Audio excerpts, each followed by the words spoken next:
All right. Let me just check something here.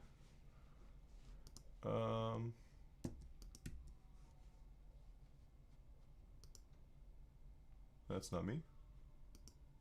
Howdy.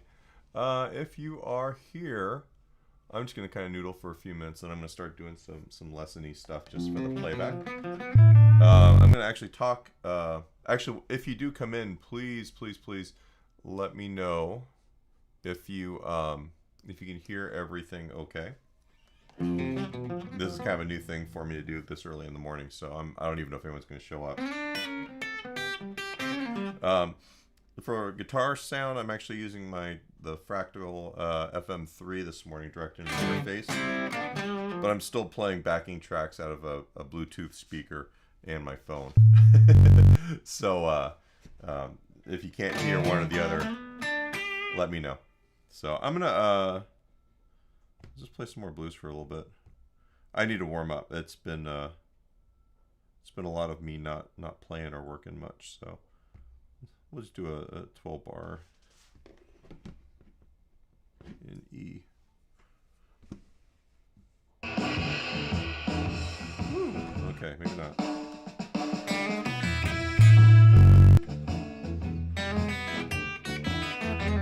Hey, David.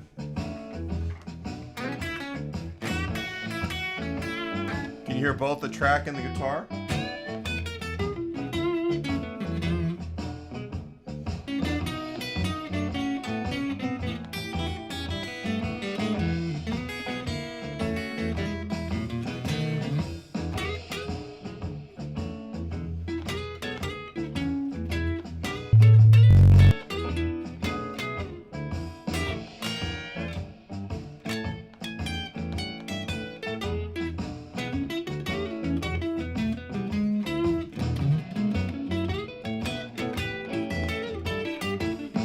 Bill, Happy New Year.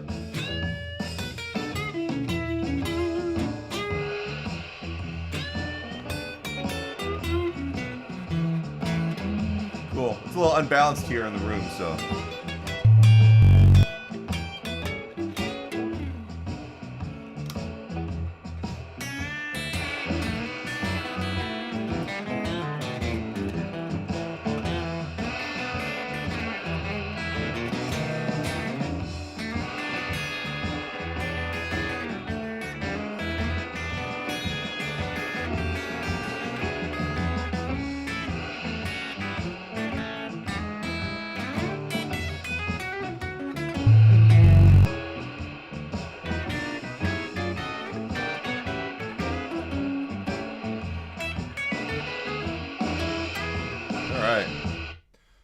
That was Monday morning blues.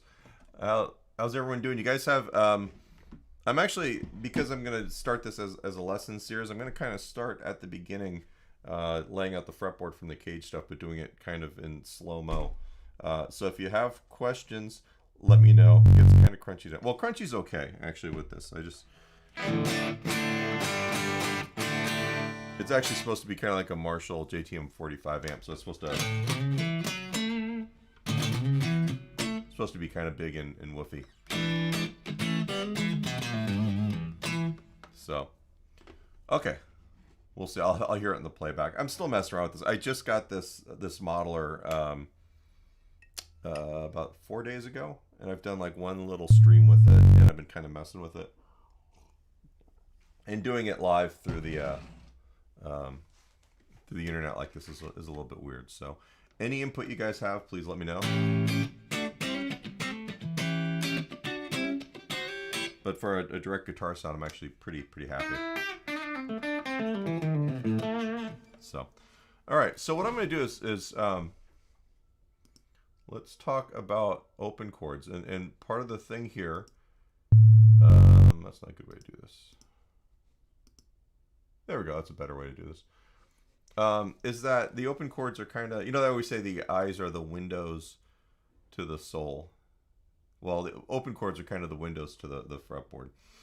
So what I want to do is kind of just take a look at not necessarily cage system, which is it's got a lot of baggage with that term, But just the idea that we can kind of use that framework as a way of kind of learning the fretboard in more smaller and digestible chunks. It's not a thing, because usually when people say cage system, they're just literally talking about like 5 root patterns, and then you memorize those and you don't really know how to get around in them very much. You have 1 or 2 you're good at, and then 2 or 3 that you're not so great at. So the idea here is that we kind of want to learn these as a way that the fretboard unfolds, and then kind of forget about that part and just kind of learn everything relative to what we're going to call our root patterns. All right, so on the page here, this is just a bit out of my old book, Foundations for Guitar, but when I talk about open chords, we're talking about chords, and I'm going to switch views here. Hopefully you can see my hand. I have this this external camera is it's probably a really good webcam for doing like webcam-y kind of things, like conferences and stuff, but it kind of sucks for what I'm trying to use it for. Oh, actually. So I apologize if it gets kind of washed out looking. All right, but the chords, it'll probably hopefully take a second, and there we go. All right, so the G chord, actually, let's not be quite so crunchy. I'm kind of new with this modeler, so we're gonna deluxe reverb maybe, and then we need to turn that sucker down.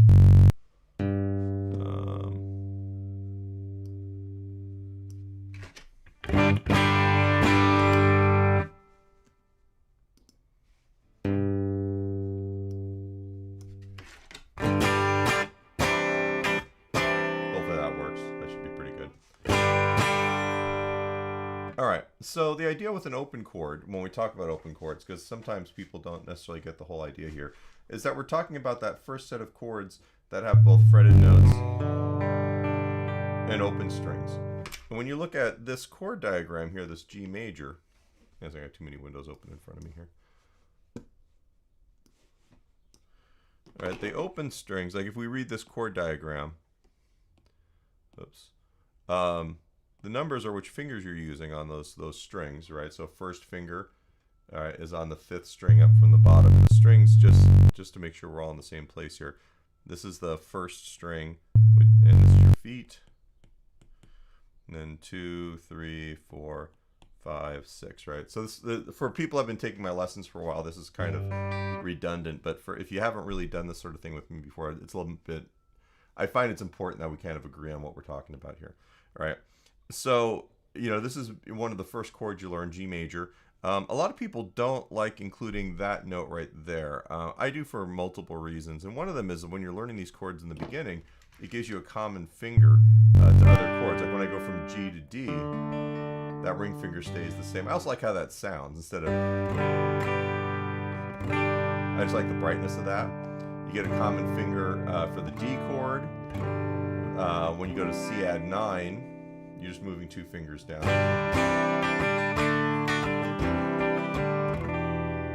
Chords like that E minor 7. So there's a lot of reasons why I like this particular the fingering of this chord, and I add that note in there. Usually it sounds a little bit more in tune on most people's guitars too, to me. But the open strings in this are these guys right here. Right? We always want to make sure that we're aware of what strings we're supposed to sound. If we look at this C major chord over here, right? This X, oops, that guy right there says we're playing all the strings except for that one, right? So that string is not part of that. After this lesson, I'll probably post links to where you can find these. I'll put links on my website so you can actually, and I'll make all this PDF stuff available to you guys. Especially if we continue doing this, it'll be nice to have kind of a library of this stuff. All right, but that's kind of the idea, is that with these chords in the beginning it's kind of hard because you're trying to balance a lot of stuff, like, you know, what strings this hand hits and how to make these notes sound correctly without muting or blocking the strings around them or getting strings that don't belong. The control is real important. And what I find is that if we talk about this, even to more accomplished players, you end up having this thing that happens where you start visualizing where these notes are better. So when we actually start moving this stuff up the fretboard, you're a little bit better equipped to do what we're talking about. So, anybody have any questions so far? Danny Shao, welcome. I'm not. Did you have a question? It just says VOR red, which I'm not entirely certain if I understand that. But anyway, so these are the open chords, right? So we've got these 5 right here. I'm gonna kind of erase all my mess on here, just so I don't forget and leave it. All right, so you got G major, C major, D major. Now with the D major, we always want to make sure that you're not playing those 5th and 6th strings. Otherwise it sounds like that. That's what it should sound like. Not so much that. And so on. A major, I've got this one fingered differently. A lot of times people will play it like this, like 1st, 2nd, 3rd finger, or they'll go 2, 3, 4, or just the 1st finger across. And honestly, I'll use all of these fingerings at different times, depending on what I'm trying to play. But when I teach this in the beginning, this is another one of those, if you've got that 1st finger in the middle, this guy here, whoops. All right, what happens is that gives you a common finger there. All right, so if you're going from the D, oops, we're all washed out, D chord to the A chord, you don't have to move that guy. If you're going from the A to the E, that finger is just going to move back a fret. All right, and you don't actually have to lift it up, because part of this is you want to be able to move around these chords without picking the whole thing up. And it helps you memorize these in pairs if you're playing music. Okay? So that's kind of part of it. Is the fingerings on these, they're not the most common sometimes, but they end up being the most practical for people who are just getting started playing music. So this is, if you're never played before and you're just learning these chords for the first time, try sticking to these chord fingerings. Right? And try paying attention to what notes are supposed to sound and which ones aren't, especially the open strings. All right. So yeah, that A major and then E major is everybody's most common E major chord right there. Okay. So I'm going to pause right there. I'll do a packet of this. This is actually like the last 4 or 5 pages of Foundations for Guitar, and it's just got a bunch of useful chord shapes. So I'll extract that from the main PDF and call that a day. So anyone have any questions? If you're watching this on replay and you have questions, feel free to put them in the comments below. All right, so the next thing that happens is we kind of have to understand why this beginning stuff for your intermediate and advanced players is important, if you already know this. And part of that is because there are notes in these chords that actually make up, there are specific notes in each chord that make up each chord sound. All right, and if we understand what they are and what their relationships are to each other, then we can actually move them around the fretboard. Now, one thing to kind of think about before we do that, we're going to take a look at, all right, so this diagram here is like looking at your guitar. Actually, let me add this right here. So it's like looking at your guitar if you're looking down at it, right? So this top string right here, that is the first string closest to your feet. This line here, that's the one closest to your head. These lines here, those are the frets, and so on. And you've got the dots that kind of help you see where you are on the fretboard too. The double dot is the same as the double dot on your guitar fretboard, which is the 12th fret, it's the octave, and so on, right? If you haven't seen anything like this, all this stuff's available or going to be available on the jacksguitartracks.com website. I'll have kind of a repository of the lesson materials. So here's the deal. All right, if we write out a chord here, I'll do this in notation first, just so you can kind of see something. The reality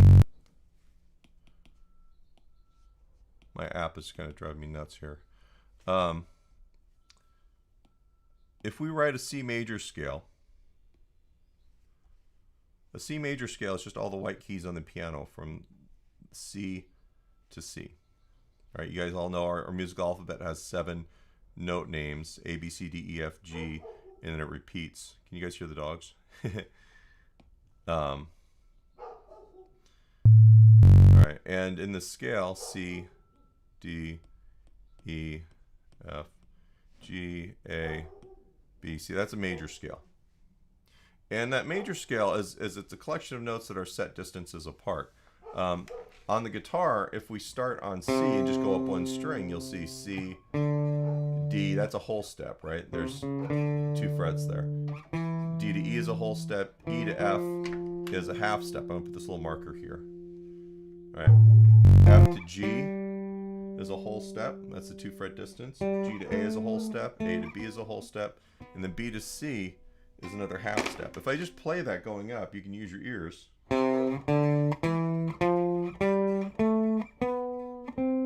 you pretty much can hear where the next note is going to be.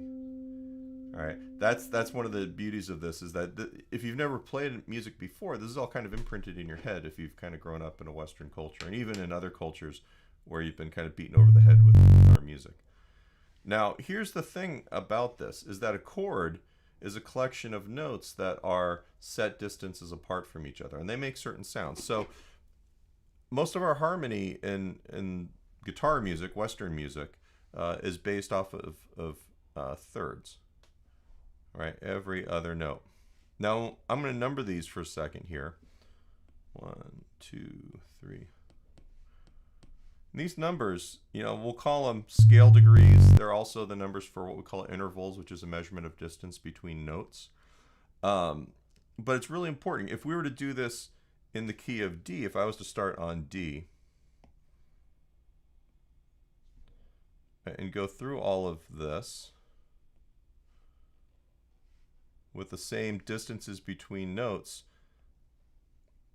that made up this, right? So between the 3rd and 4 we have a half step. Between 5 and 6, or 7 and 8 we have a half step. The notes that we're going to have here, it's going to be D, D to E is a whole step. Remember, E to F in the key of C, and the last one was a half step, so we have to raise it up one. So that's going to be F sharp.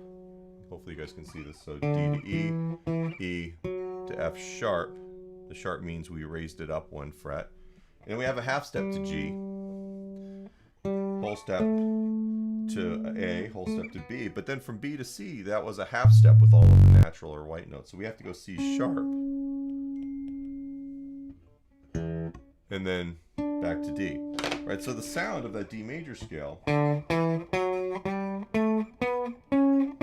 is the same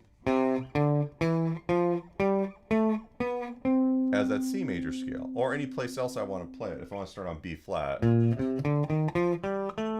could probably hear in your head that's the 7th note. Ba, ba. It wants to go there, right? You know these sounds. But every note that you start on, if you start that pattern or those distances of notes, you get a different collection of notes in order to make that work. Now what that means is when we're learning chords, there's a couple things that are going to happen here. I'm going to do a couple different keys here on the paper, we'll call it. I'll do one here in E.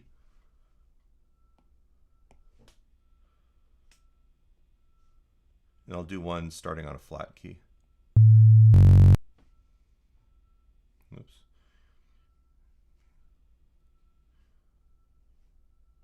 All right, so in order to have the half steps in the right place, that will make this sound like a major scale. All right, E to F is normally a half step. Let's start on the 1st string here. So in order to make it a whole step, we have to go F sharp. Whole step has to be up to G sharp. A, B, whole step up to C sharp, and then D sharp. Now I'm kind of running through this rather quickly because this is not really supposed to be a lesson about major scales, but I do want you to kind of understand that all of this stuff ties together. All right, systemically, if you understand all of these things, you can build upon them. You just start seeing how the stuff lays out. It starts training your ears as well. So the last one of these we're going to start on, we'll do it on A flat.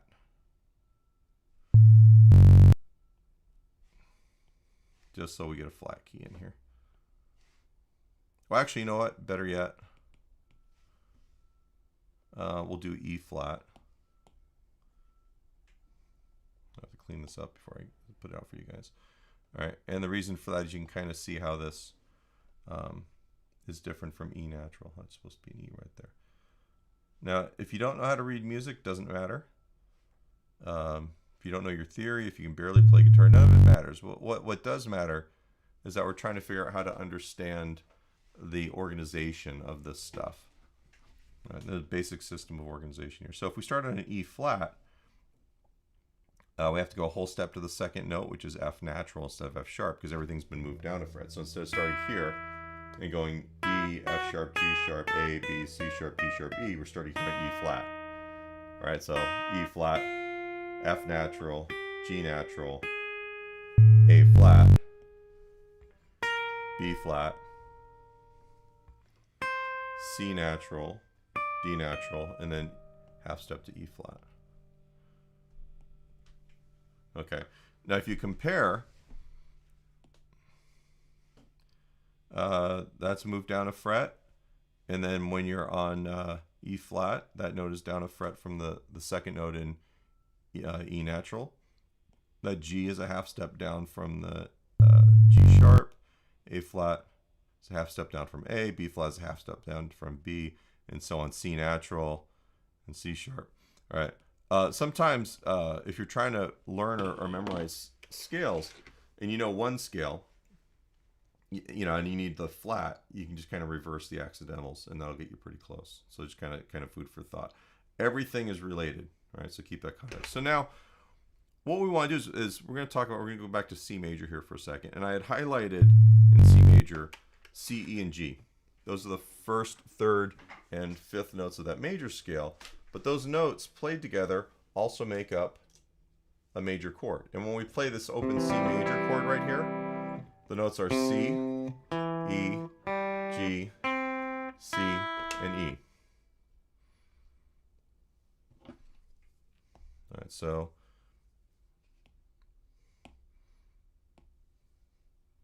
C, E, G is open, C, and E, and there's no note here. If I do the same thing with D major, all right,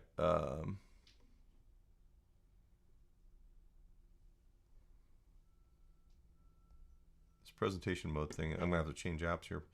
The notes here are. Oh my God. I'm about ready to smash my iPad. There we go. D, the first note. F sharp is the third note. And A. Let me put some note names under these guys so that we know what we're talking about. D. All right, and those are the three notes that make up D major. Go back to our, oops, let's get rid of that book. We're not doing arranging today. Ah, I just erased my, all right, I'm gonna have to quit using this app. They changed something and it's kind of messing everything up on me.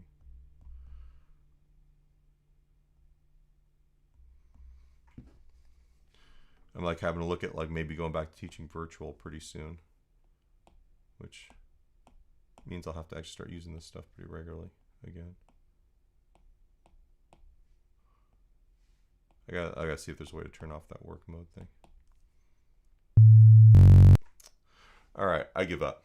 All right, but this chord shape here, it's D, A, D, and F sharp. Right, that's what makes up that chord. Now the fifth string open is A as well. So theoretically, even though I said you shouldn't play that note when you play the open chord, it's kind of messes with the sound of the chord, right? When we say D major, we're implying that the lowest note is a D. If we wanted that A, that'd be an inverted chord, which would be D over A or D slash A. Right.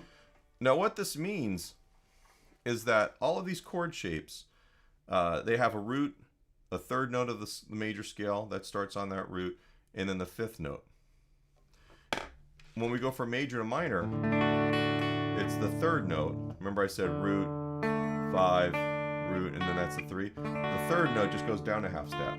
Right, you'll notice that in all of these shapes. A major, this is root, 5, root, 3, and then 5, right? So this note's the 3, goes down a half step. Then you've got your common A minor shape. E major is root, 5, root, 3, 5 root. So we just take that 1/3 there, first finger. Now it's minor. Right? You don't commonly find like G minor as an open chord. Kind of hard to play. And if you do it the old way, the third is one of the open strings. And then the same thing with C, because you've got so many open E's. The first string is open. This note here is open. Those are the thirds. In order to make this minor in the open position, you have to make sure you don't play the first and sixth strings because they're the major thirds. And then you lower the one note. And then you get that. Okay, I'm going to pause just for a second. If you guys have any questions. It's funny because I'm, without having an active audience this morning, I'm kind of going through a bunch of stuff that's geared, hopefully, where a beginner can get something from it, but maybe someone who's already been playing will get a little bit more out of it. So if I'm losing you in any place here, just feel free to shoot me a message here on the comments. Okay, let me just check one thing here. Oh, okay, so I just got a note from someone. Post from Danishow is a link to porn. Okay, ban Danishow. I couldn't see that in my, I'm using Ecamm Live, and there was no link in his post. So I just banned him, and then hopefully no one clicked on that and had a problem. Thank you, David. So, all right. So what that means to us here is that out of these open chords, we kind of want to actually pull out the roots, thirds, and fifths. All right, so I'm going to write here on the page. I'm going to do each of the chords. I'll do them like in caged order. All right, so C major. If we play that, I'll just put root, third, fifth, root, and 3. All right, and then we don't play that note there. A major. Don't play that even though that's a fifth.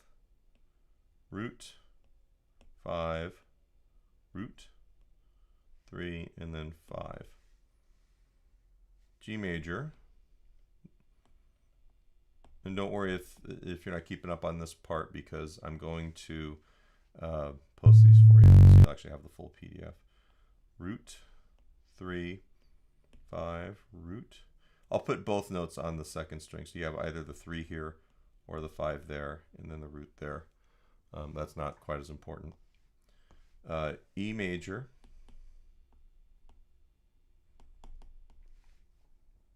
Is root, 5, root, 3, 5, and then root.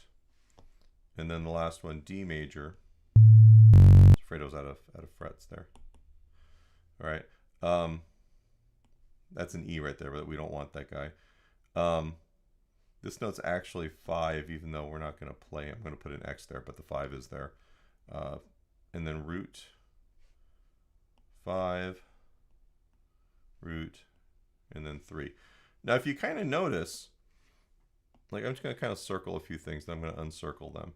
If you look at the bottom of a lot of these chords, root, 5, root, 3. Root, 5, root, 3. Not this one, we'll talk about that pattern in a second. Root, 5, root, 3. And then that's the other one, which we'll talk about in a second. What you have here is one of the reasons why when you learn how to play bar chords by rote or power chords, right, you've got the same little pattern here, right? So that E major chord, we'll go back to E major.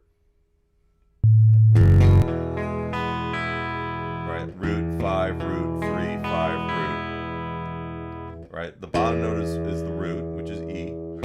5, that's the fifth of the scale, and then root.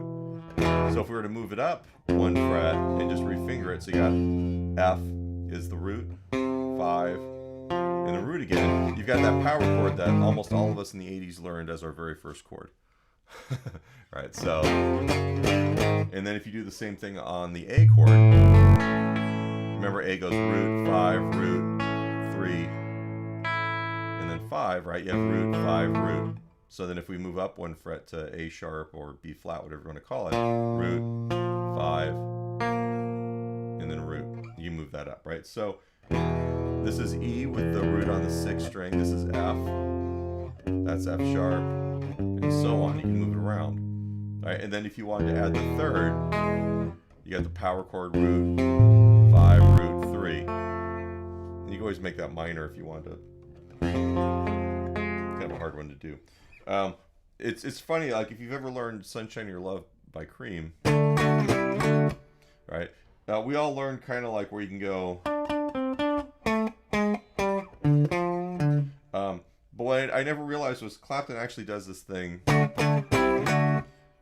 where he's playing root, 5, and then the 3, which is almost like an Eric Johnson style triad.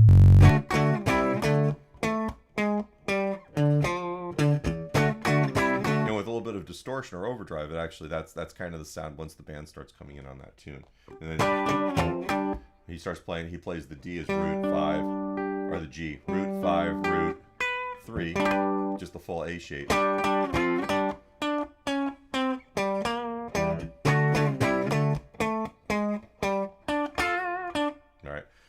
But, one of the nice things about that tune is that he plays it, even though it's one riff for most of it, he plays it like 14 different ways. That makes it interesting. So, kind of a side trip. But that chord shape, keep that in mind, that's going to be the same. Right? If I'm starting, I'll do it in F here. Root, 5, root, and 3, which is from here, right?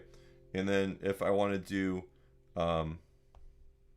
starting on this F right here, root, 5, root, 3. It's kind of hard to play. But the reality is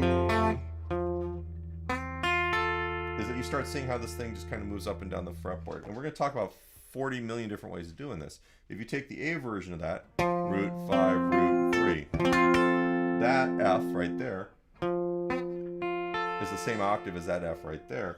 And then also, that's the same octave. We go to the 13th fret and play the root right there.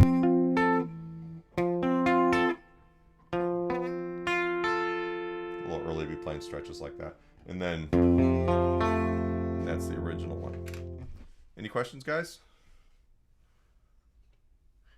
I'm literally taking lessons that are already on my channel and kind of breaking them apart.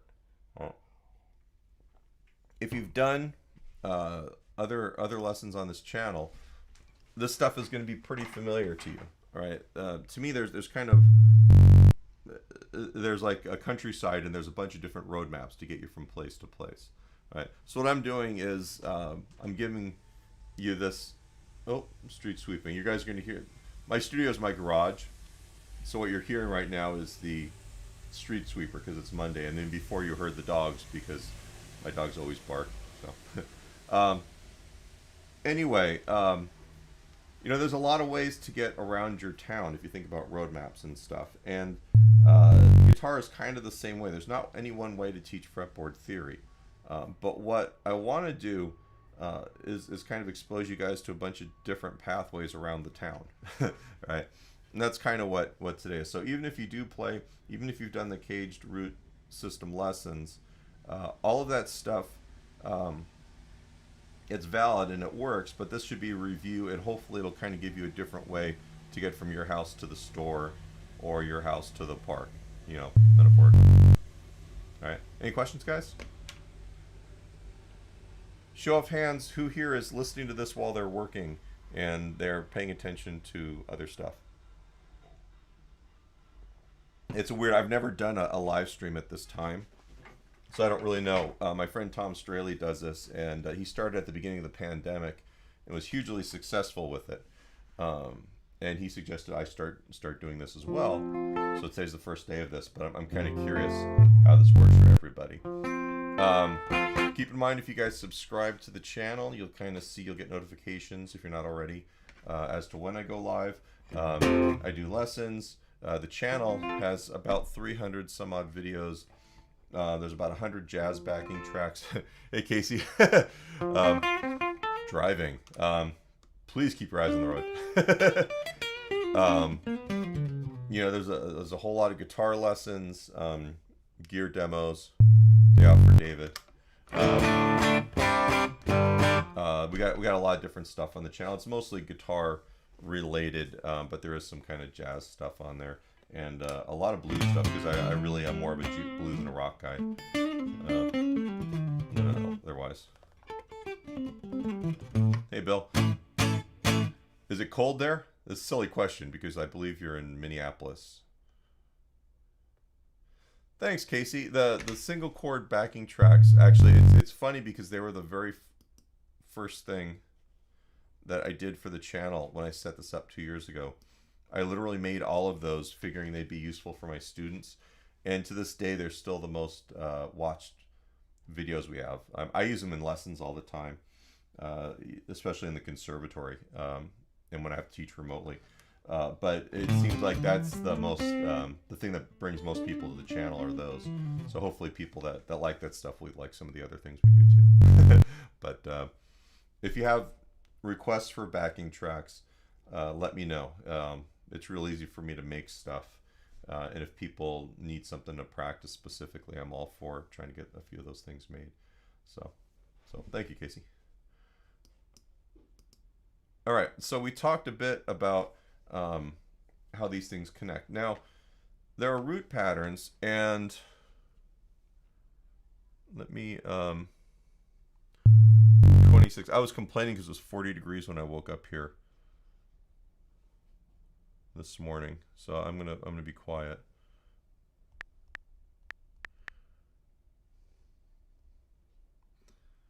All right, so I have here, actually, I'll post these for you guys. This is the caged system worksheet packet, right? And it's got this idea here with the open chords written out with fingerings, and then the open circles are the roots. Right, so we still have the root patterns here. All right. If we move on, the next page here is just the root shapes taken out of each of those major chords. All right, so out of the C, we just have this root shape. All right, that's a C and that's a C. So if we were to move both those up and only play those notes and not any open strings, that would be the root pattern for C sharp. And if we move it up one more, those are D. And I can test that because we know that the fourth string open is D. And then I play this root pattern, those were also D. And so on. Oops, D sharp, there's E. I can play the first and sixth strings, which are open E's. And then play that root pattern and go, oh, hey, here we go. All right, same thing.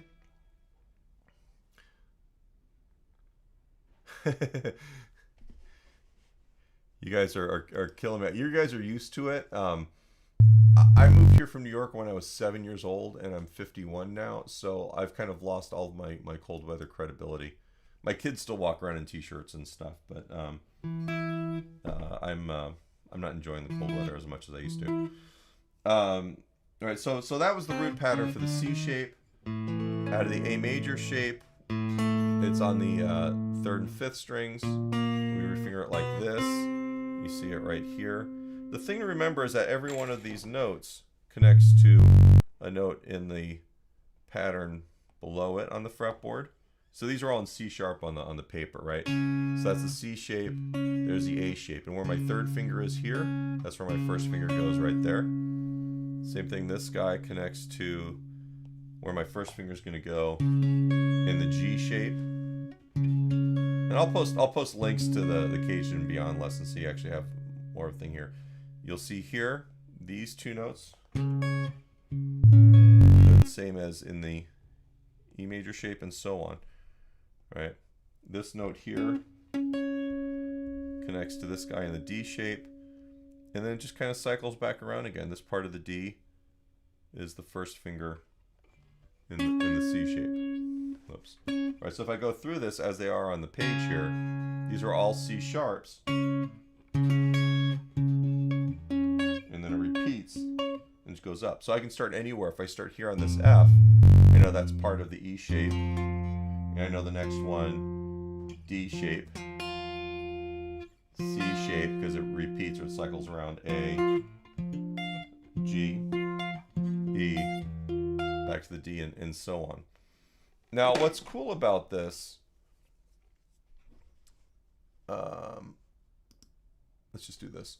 All right, if I know an idea here, if I go 1, 2, 3, 1 in a major scale, right, and I know that 1 is on A, so we're in A major.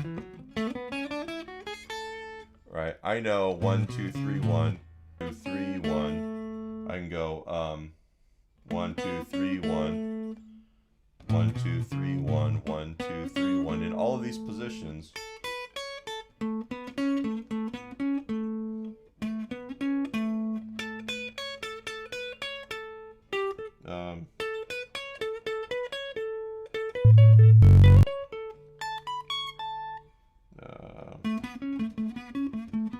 Alright, so any idea that I play, even if it's like a blues idea, like say I'm playing,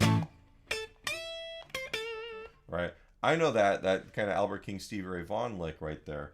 Like a root, I'm bending the 4th note up to the 5th, and the minor 3rd to the root. Now, I don't expect you guys, if you don't really play very, very well at this point, I don't expect you to grab this. What I do expect you to do is understand why we're looking at this the way we're at, and I'll show you here. Right, so root, bend to 5, 3, and then 1.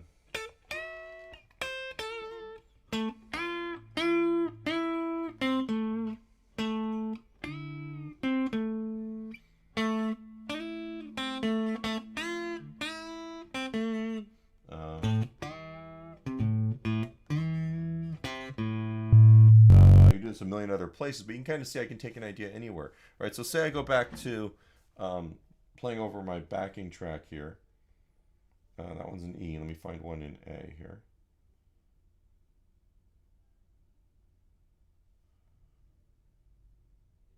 Oops.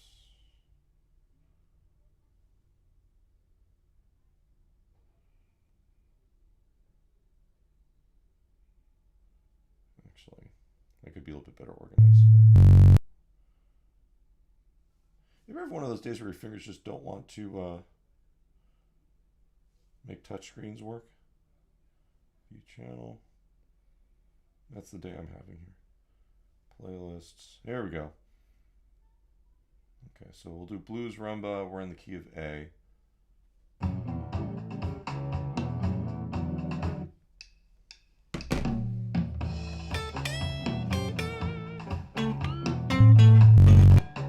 So I know at 3 different octaves there. So I can go.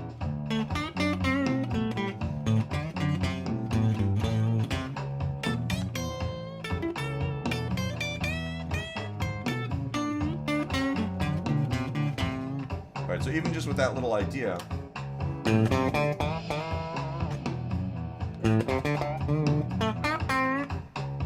I can start an idea in 1 octave and another.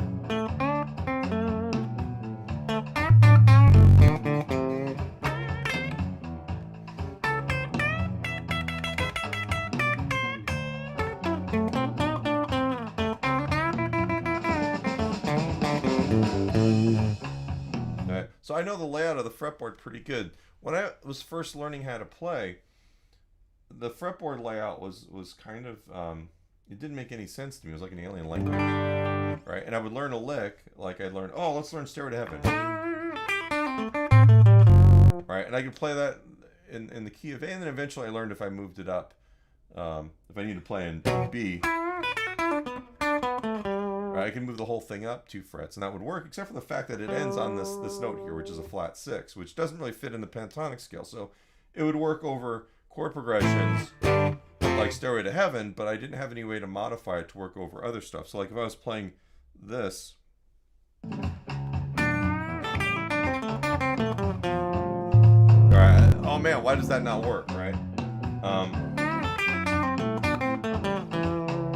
right, then I went, oh, okay, if I fit the chord there, I go down to the 5. Suddenly I'm able to take this lick, and it's not just the lick from Stairway to Heaven.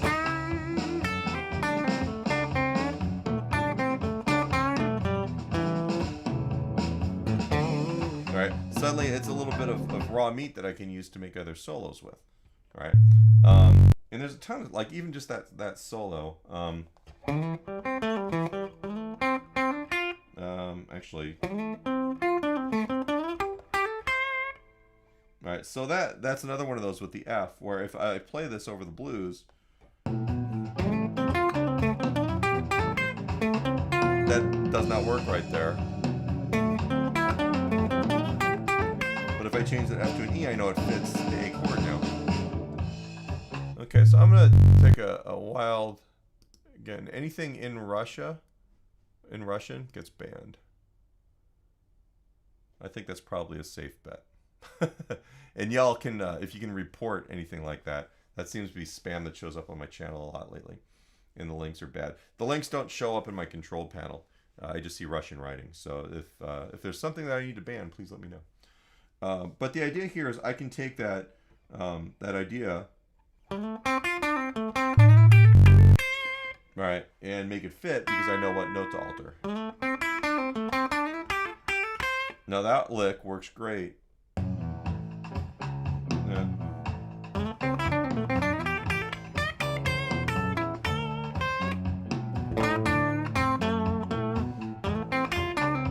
See, that didn't work.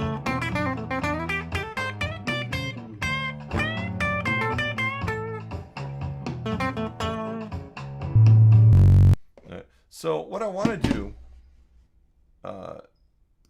in the upcoming lessons this week is kind of I'm going to hope you guys have watched some of the other lessons on the channel. I'll post a link to the in the video description of this down below.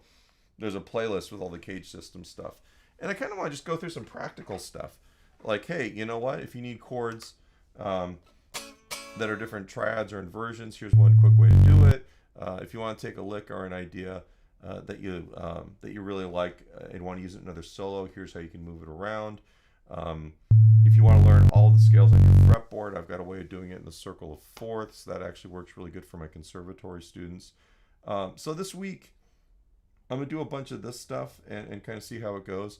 Your feedback is really important.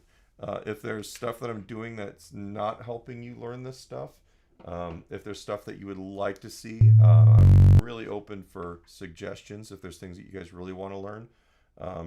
If you guys say, screw it, we just want to learn a bunch of blues licks, or can you teach us jazz harmony or rhythm guitar for a Calypso gig or whatever, put it in the comments. Let me know. I've got this week open before I start teaching conservatory again, and I'm not entirely certain how that's going to go. If we're going to end up going remote next week or what. So I may have plenty of time on my hands. And even if I don't teach conservatory till later in the day, but I will have other stuff going on, so I'll be able to do this a couple of times. So Bill, I'm gonna let me put this guitar down. I'll post links here to start with. The lessons, I've got a playlist that is all the cage stuff. That should be in order.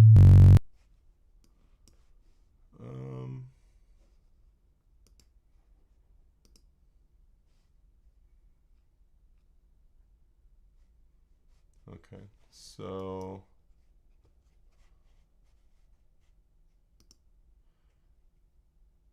and it's like the first few are like specifically about caged,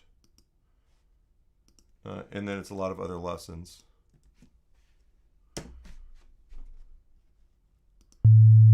Casey, I appreciate that. And hopefully we'll get there. You know what? Part of it is that I don't publish consistently enough. I'll go through a period where I'll crank out a bunch of backing tracks, and I'll do some lessons, and a little bit of it's on me. I think people that put out more regular content do better. For right now, things are, I pick up a few a day, and hopefully it'll grow. Senor Blade, right now, the live lessons are just going to be this 9 a.m. Pacific time, which was, I don't know what time zone you're in, but that was roughly an hour ago. I'm going to do them every day this week, just to kind of see how it goes. My friend Tom actually does pretty good with these. He gets a lot of people, and he's also in the Los Angeles area. So this may be convenient. I don't know. And then I'm going to kind of reassess next week once school gets back in. I teach at a local arts conservatory, and they go back to school, and conservatory starts on Monday.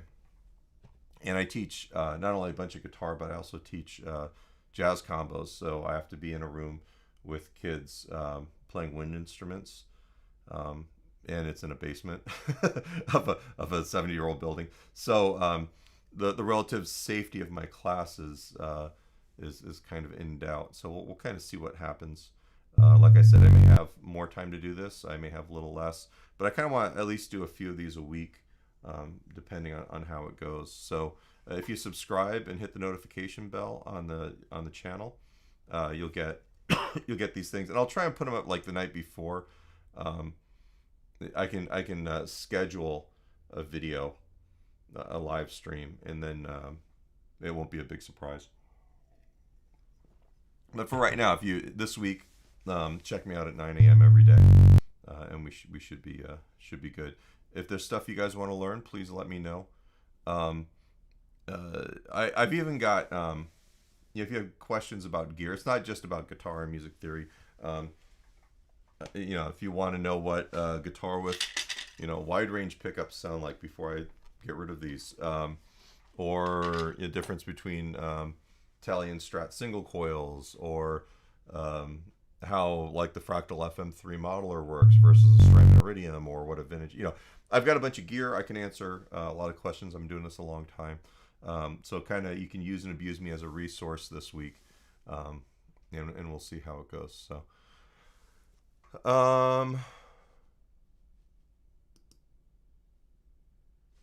real quick, anybody have any questions? I feel like I've kind of hit a natural place to roll, which is basically kind of talking about, to summarize. All right, we talked about the open chords, which are usually the first chords almost all of us learn on the guitar. We talked a little bit about why those collections of notes make up a major sound, by really quickly going through major scales, pulling the root third and fifth out of them, seeing how those notes are in the physical open chord shape that you've got, and then the root patterns that we can extract from them, and how they can kind of go across the fretboard. All right, and that gets you through the very first lesson in that playlist I just posted, the Caged and Beyond lesson. That's like a 20 or 30 minute long lesson. It's in 3 parts, and it goes into that a little bit more in depth. So if you have questions about that or want to review that, that's a great video to kind of go through. And then probably later this afternoon or this morning, I'm going to actually put together a PDF of the stuff that we talked about, resources for you, so you have that printed out. Honestly, for today, it's going to end up being the chord packet, extracted from Foundations from Guitar, the Cage System packet from the Caged and Beyond lesson, and that's probably it. That would actually kind of cover everything we've talked about. So, Tom, where are you at? Are you in Florida? I'm trying to remember where you're at.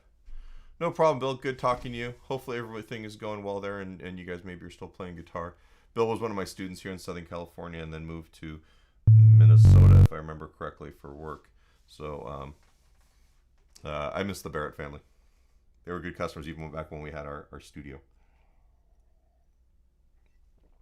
So yeah, I look ridiculous. If the rest of you guys saw it, like, let's actually look what the temperatures. I had the space heater going earlier. Currently 54, and it's going to get up to 62, so it's not really that bad now. Low of 38. It was just kind of chilly for me. So, you guys want to hear some sounds out of the FM3 real quick? This is always kind of fun to do. Alright, so the Fractal FM3 is... Whoops. This is the on-screen editor for it. All right, and so what I'm playing through right now is, actually,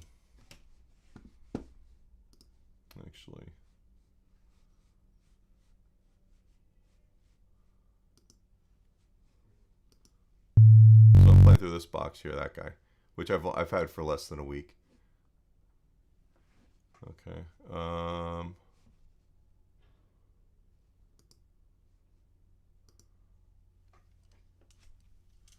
Let me fix my cameras here, because you guys don't want to see me. You do want to see that. All right, so that's the on-screen. I have not touched. Oh, hey, man. Hey, sister. Thanks, man.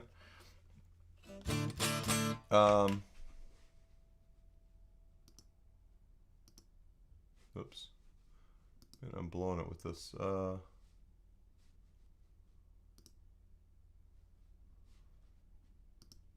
Here we go. All right.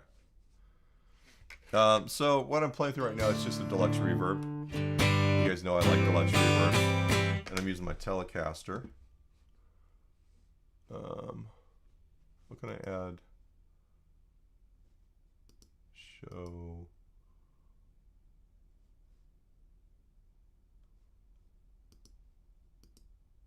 There we are. Okay, that's me. What's cool about this, right? Immediately I was able to get sounds out of this thing. Oops. Brit Silver. I had an original Silver Jubilee Marshall when I was in high school. Like when they came out, I bought it by accident.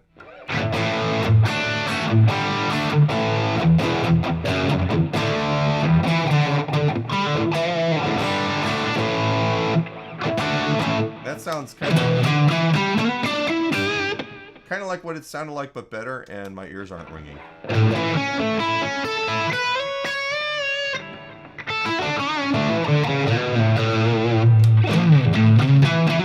All right, just a quick go through it. So you've got your preset, which is this amp, and then there are scenes, which basically you've got different, like lyrics. I'm assuming this is like the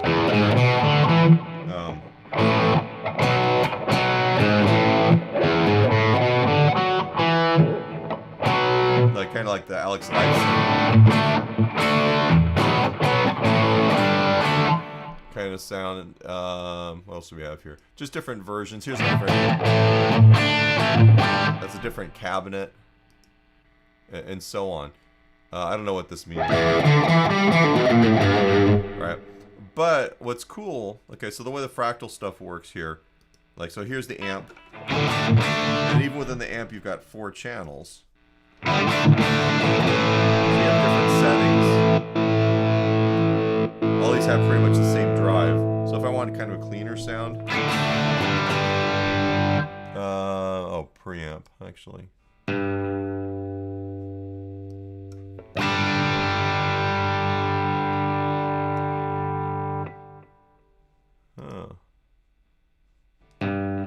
Perhaps I'm doing this more.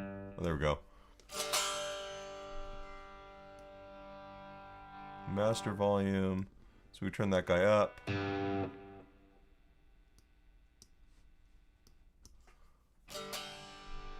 Anyway, eventually I'll learn how to use. All right, but basically you've got a preset. Within the preset, you've got scenes. And within each of these blocks, you also have 4 channels. So here's the cabinet. You have different combinations of cabinets. This one, these are the lyrics.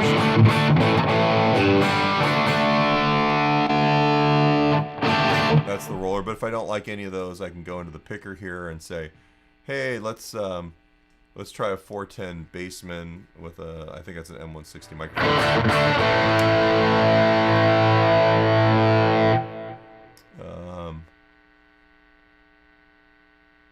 Let's see what we have here. We could put this through a 1x8 Tweed speaker. Yuck. All right. But anyway, so you've got each of the blocks kind of has a different deal going on. The JTM45 is kind of one of my favorites. It's like one of the very first Marshall. Probably my favorite clean sounds what I was using earlier. Right. So you got your choice of amp, cab. I'm not going to mess with those right now. But then there are different effects. This is pan tremolo. You can turn it on. There's a million different things you can play with.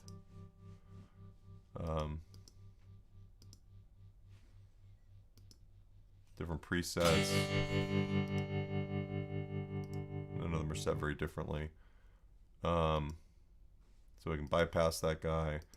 Here's the delay block. Not on. That's mono tape. I like tape delays.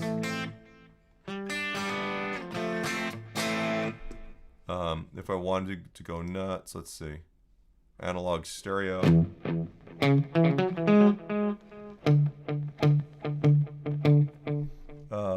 So all the things that you can do with an effects pedal, you should be able to do here. You know, you can move these blocks around. You know, here's a phaser. You can move around in the signal chain, so if I wanted to do it after the cabinet,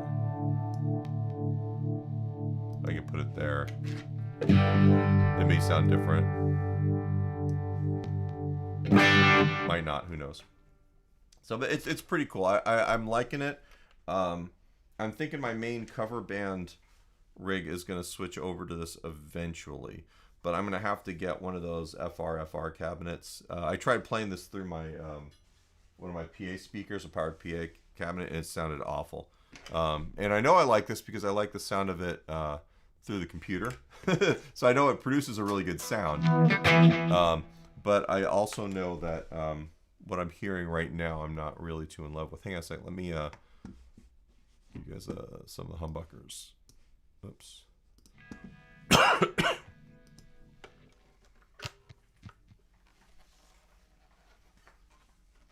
Hopefully this sounds good for you guys.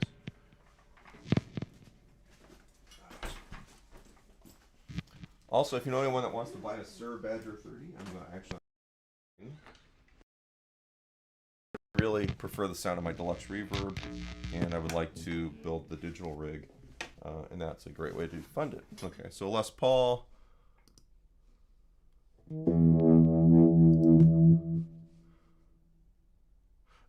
This unit, it was on sale over Christmas for about $1,000. They're about $1,100. This is the smallest one that Fractal makes. Most of their stuff's pretty expensive, and I wanted to get into the Fractal thing, but I didn't. I just don't have the budget to do like an AxeFX 3 and the this is the FM3. It's the 3-button one. They've got the FM9, which is bigger and has a little bit more processing. That's really a little bit more ideal for playing live shows with, because it's just has more buttons, it's a little bit more practical. Those are it's a relatively new unit, and they're having supply chain issues where they're not able to manufacture them. So I'm on the wait list for that. But this I can actually use with my big pedal board. Let me do something here real quick.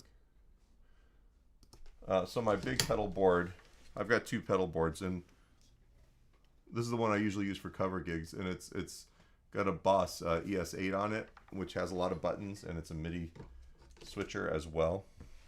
So what I'm thinking is that I can use that to control it through MIDI on gigs. So I'll just have this, and then that, and an expression pedal, and then an FR cabinet, so it sounds good on stage, and then run everything direct.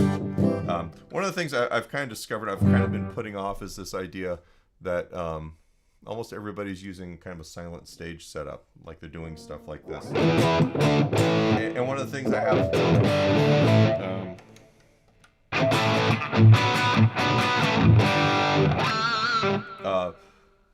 I tend to fiddle around with my pedals. Knobs get bonked around, levels get weird. I'm kind of over that on cover gigs, because what happens on cover gigs is that I'm singing. It's a 3-piece band. There's no downtime between songs. We play a million different styles, and there's not really a set list. It's one list of like 200 songs, so you don't know what's coming next a lot of time. All right, so there's a lot of stress about equipment management, as well as, you know, making sure I remember lyrics and I'm hitting all my backing vocals. And luckily, there's no dancing. So David's asking which FR am I thinking about? My friend Jeremy Paparod from the forum, he really loves the Exitone, something like that. And they make it's like a powered wedge with 112 in it, and then you can chain out of that into the PA. So literally, I can go from the box to the that speaker, and then from there on. The guy that's been subbing for me, so I took the better part of 2 years off because I really wasn't feeling safe about gigging with COVID in most of the places that we play. I've been playing gigs, but just a handful of them that are outdoors or that are not crazy pants like the ones I normally play. He's been playing just with a Helix floorboard, I think. Like maybe even an older one. I don't know exactly what he's got, but the guys hate it. They really, like, every time I come back and play a show with them, they're so happy that they see my amp, and like the first song's always like, oh my god, we can actually hear you, and there's not a ton of effects. And so I think the thing that will make this work for me and not get me fired from my own gig when I try it is having a good on-stage sound. So the other guys use in-ear monitors. I've never used in-ear monitors, partially because by the time I decided I wanted to try it, I actually own some. All of the sends for in-ear monitors on our mixer console were taken up, and I didn't feel like adding a whole nother monitor amplifier rig to my setup. So I just use a powered wedge for my vocal monitor. And they kind of like the fact that there's, even though they're wearing in-ears, there's also a regular wedge on stage kind of filling stuff out. And then also, there's a real source of guitar sound on stage, which makes a big difference. The direct sound is never through the PA. It never really sounds like an amp. And I kind of thought, oh, maybe this box is going to do it. This is going to be awesome. And I tried it through my own PA speakers yesterday and was like, oh, this is hot garbage. This is not going to work. All right. But if I actually do have a good sounding cabinet on stage, I think it'll work, because this thing sounds awesome. All right. On the stream, it sounds pretty good. Here through my own speakers, it sounds great, and it feels great, which is something I've never had. I've had all kinds of like Line 6 stuff. I've used software modelers. I've got a Strymon Iridium that's kind of as my emergency backup on the big pedal board. And this is like the first one I actually feel like I could probably play shows with and be good with, and have everything just be a preset. Literally plug it in, turn on the power, and go, and I just have to push the buttons at the right time and not have to worry about levels or any weirdness. So I'm really looking forward to being able to do that. It's just going to take me a while to kind of figure out the best way to do that.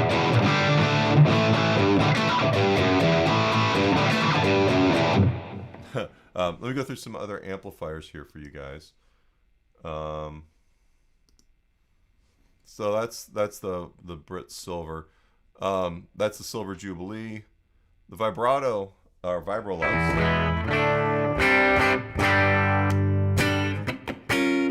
I like this one quite a bit. All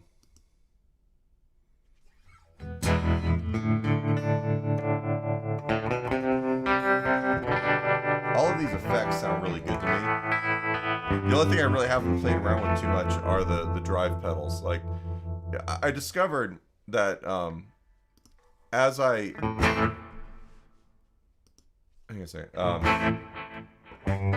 have such a big pedal board, and part of it is because each of those drive pedals is really about me trying to get the sound of some kind of an amp, or like a certain kind of amp at a certain drive level, like a lot of Marshall kind of stuff, because I play a lot of rock music, and then have like my Fender clean sound, right? So I in reality, the amount of times I would actually put a pedal in front of an amp model is pretty low, unless I was going for maybe like a Steve Ray Vaughan kind of thing. But even like the Hendrix thing, like this is, they have a preset on here, Jimmy-esque.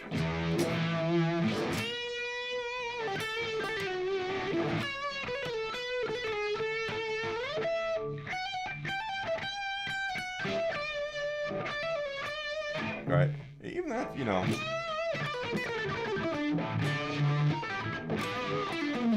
All right. The reality is I'm playing in bars to drunks. I'm not at the damn show.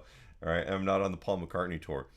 So these sounds, you know, if I lose a little bit of what I love out of my big rig for more consistency and ease of use, I'm actually okay with that for those gigs. And then I'm keeping, I've got another pedal board that's like half that size without the loop switcher, and then I still have my 1970 Deluxe reverb and a Sur extension cabinet.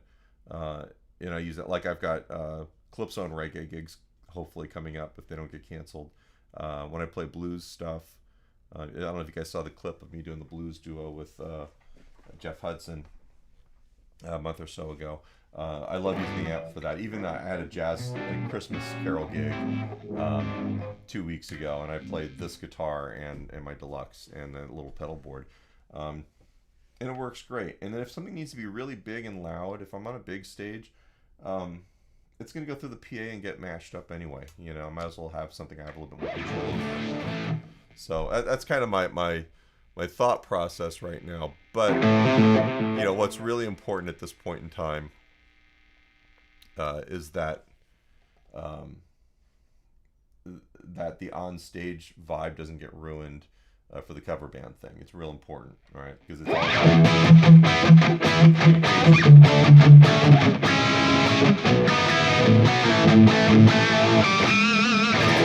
So the Brown sound one, obviously it's all the classic Van Halen stuff. One of these has a Variac on it.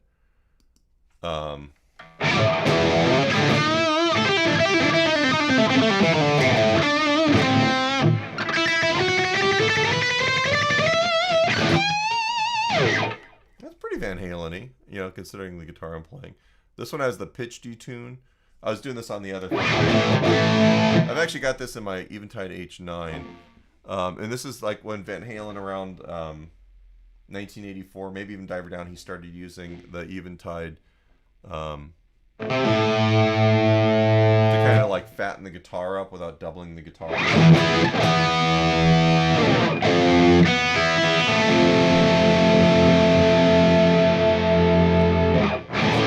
Which is why I like some of the like 5150. Oops, that's way too much. Right,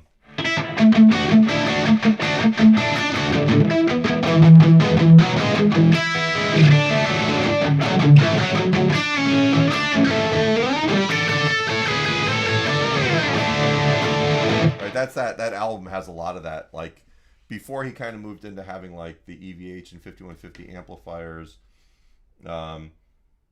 He might have had the Ernie Ball guitars at that time, but that Eventide pitch detune thing was real important for all of those for the later albums. So it's kind of funny because this has all of them. So if I needed to play panel,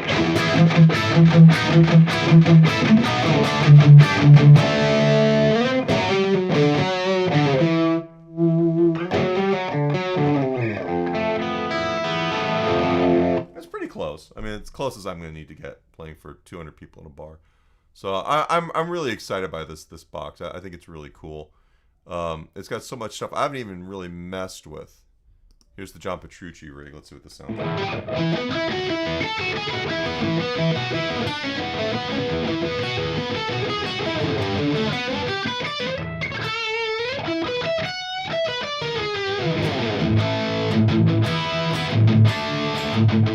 I guess that's kind of the dream.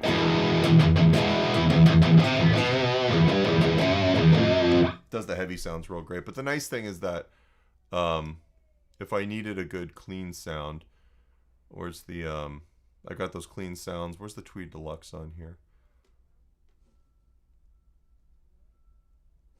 Actually, what is this?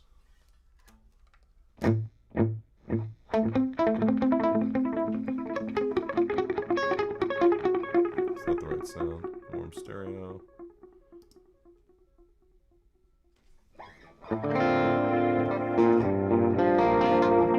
Interesting. I can sit here and get lost in this, so if I'm boring you guys, let me know.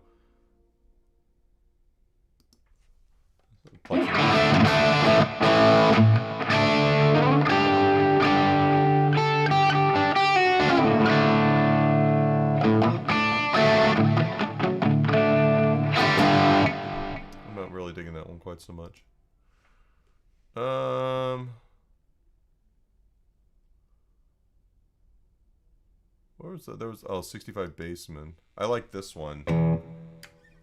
I used to have a 66 bass. I never liked it that much.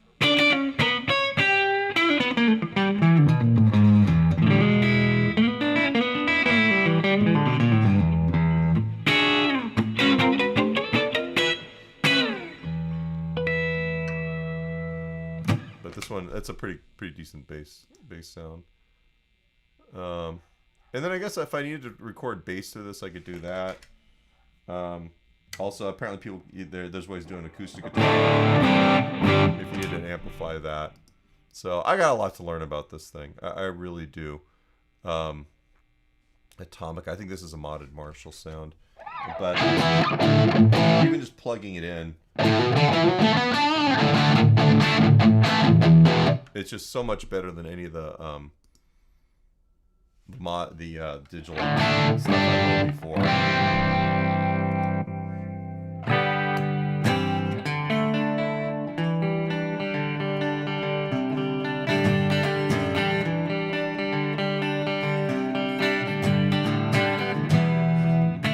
So I don't know. We'll see. This will be another journey.